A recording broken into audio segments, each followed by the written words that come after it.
Nō mai, haere mai, welcome.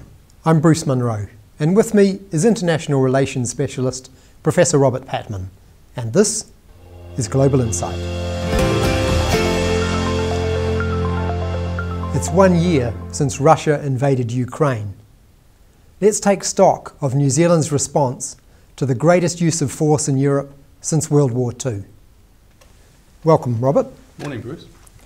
Has New Zealand's stance on the war in Ukraine remained the same over these 12 months? No, it's evolved. In the first, the first month, or the first 6 weeks of the conflict, New Zealand confined itself to non-lethal assistance, humanitarian assistance. One thing I should make clear at the outset, New Zealand, in the words of President Zelensky, was one of the first countries in the world to condemn the Russian invasion. So, in terms of diplomatic language, it came out strongly. Both Jacinda Ardern and Nanaia Mahuta made very strong statements that this was unacceptable and wrong, and that New Zealand would be strongly supporting Ukraine. But then there was a period of about 6 weeks where most of New Zealand's allies started providing military assistance to Ukraine, which was resisting an invasion, and we didn't. I think there was two reasons for that delay. There was still the debate going on in this country, which the government was probably aware of, that New Zealand is a small state. What difference can it make in Europe to a distant Ukraine from New Zealand? Our core interests are in the Pacific, so what are we going to do there? We're too small to make a difference. And I think the second argument, which is closely linked to the first, is that many commentators in this country were convinced that Russia couldn't lose in Ukraine. It was only a matter of time before Ukraine was overwhelmed, and therefore the thing was, by all means, give humanitarian assistance, but prepare ourselves for trying to contribute to a negotiation, diplomatic solution whereby a land for peace deal, whereby Russia could be appeased by some sort of partial annexation in return for Russia calling off the invasion for the rest of Ukraine. I think those two factors contributed to a wait-and-see approach to some degree. But we did progressively step up humanitarian aid, and I'm not saying I think the government was genuinely committed to the Ukrainian side, but how far it was committed, it was in April the 11th, around about that period. That's when the turning point came. That's when we put together a military aid and military training package for the Ukrainian government. So that's, there was distinct phases. And then, during the rest of the year, you had a steady hardening of the position with Jacinda Ardern invited to the NATO summit in late June, and then by September in her speech to the UN General Assembly, Jacinda Ardern said that the Russian invasion was immoral, illegal, and based on a false narrative. You used the word false, quite explosive language in diplomatic terms, narrative of liberation. So I think you saw this evolution over a period of 7 or 8 months, and so New Zealand found itself very much on the same side on this issue as many of its traditional allies. But we got there a bit later. Has there been any change with the change of Prime Minister? I think it's too early to say. Bruce, I would love to have been a fly on the wall when Chris Hipkins visited Anthony Albanese, because they discussed a number of issues, and some of them just bilateral issues, such as the 501s and this sort of thing. And in a wider context, the Pacific, which both countries have a big stake in. But I wouldn't mind betting that the Australians politely reminded New Zealand that Australia was contributing close to $500 million in military assistance, and our military assistance package is quite modest by comparison. Even on a per capita basis? Yeah, it's only about 15 million. Okay, right. As you know, in that order. But I mean, the aid is much appreciated, and we provide military training for Ukrainian forces in the UK, and that's gone very well. And the Ukrainians have been very impressed by the Kiwi trainers, so that's gone well.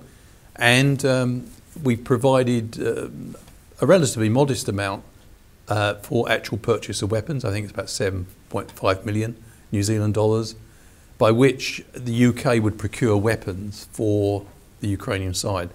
So, you know, this is not a token effort. It's a significant effort for a relatively small country, but it pales into significance by what Australia and Canada is doing. Some say that the war is a result of Russia being provoked by NATO, that NATO broke its promise not to expand. Why do you say that the Russian army must return to its internationally recognised borders? Well, for several reasons. Firstly, I don't accept the thesis that NATO enlargement provoked Mr. Putin. There's no historical evidence to support that. First of all, it's based, or from the Russian side, on the claim that NATO promised never to expand, that Washington made.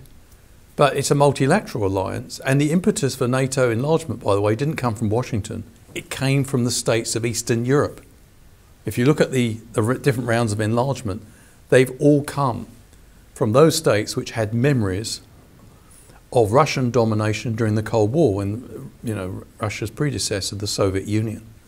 So that's an important point to keep in mind. It's the countries of Eastern Europe that have pushed for NATO inclusion, and they've done so because they perceive Russia as a threat. And of course, the events in Ukraine has led many states, like the Baltic states, to say, well, thank God we're in NATO. Because, you know, Russia would think twice about attacking the world's most powerful multilateral military alliance. So I think, yeah, the NATO factor. The other factor is that Mr. Putin himself has completely undermined his repeated rhetorical claim that it was NATO enlargement that drove him into Ukraine. Within weeks, he was comparing himself with Peter the Great. And this is through the eyes of the Ukrainians and most Eastern European countries. Russia is attempting to create, Putin is trying to create a greater Russia at the expense of Ukraine. And they do not think he will stop there.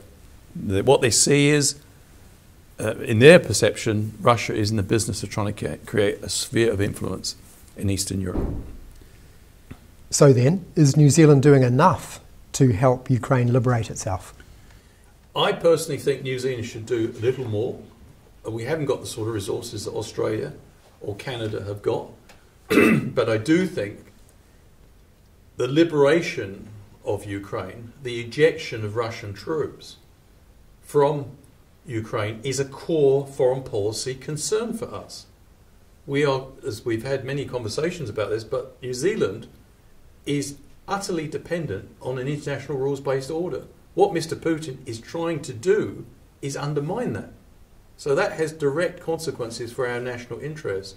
So it may be that with a no-nonsense leader like Chris Hipkins, and that's, I think, how many people describe him, he may, I know he's got lots of calls on his resources at the moment, but he may decide New Zealand can do a little bit more because we have a huge stake in Mr. Putin failing in the Ukraine. If he succeeds, small countries like New Zealand, their position in the world will be directly threatened by the message that might is right.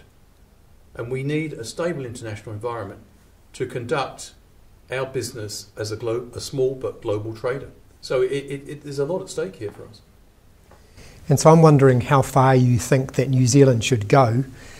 How far will Western countries go to help Ukraine liberate itself? All the signs are that West, when I say the West, I'm talking about the countries of NATO, but also countries like Australia have stepping up their efforts. And Mr. Biden has just made a visit to Kyiv. And interestingly, the Chinese foreign minister is now visiting Russia.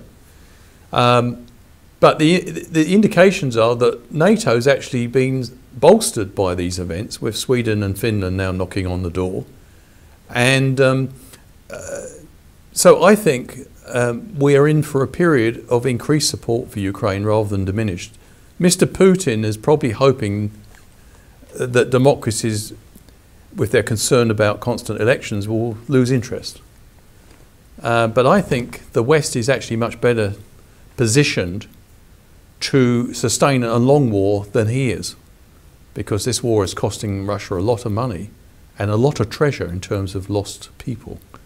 And so it's going to be an interesting year ahead. But I think, I think there's no lack of resolve amongst the European countries, particularly the Eastern European countries, because they don't just see it as Ukraine's war, they see it as also their war. So if Ukraine loses, then they fear for their own physical well-being. Thank you, Robert. Thank you. And thank you for watching. Catch us next time on Global Insight. Te pono me te araha.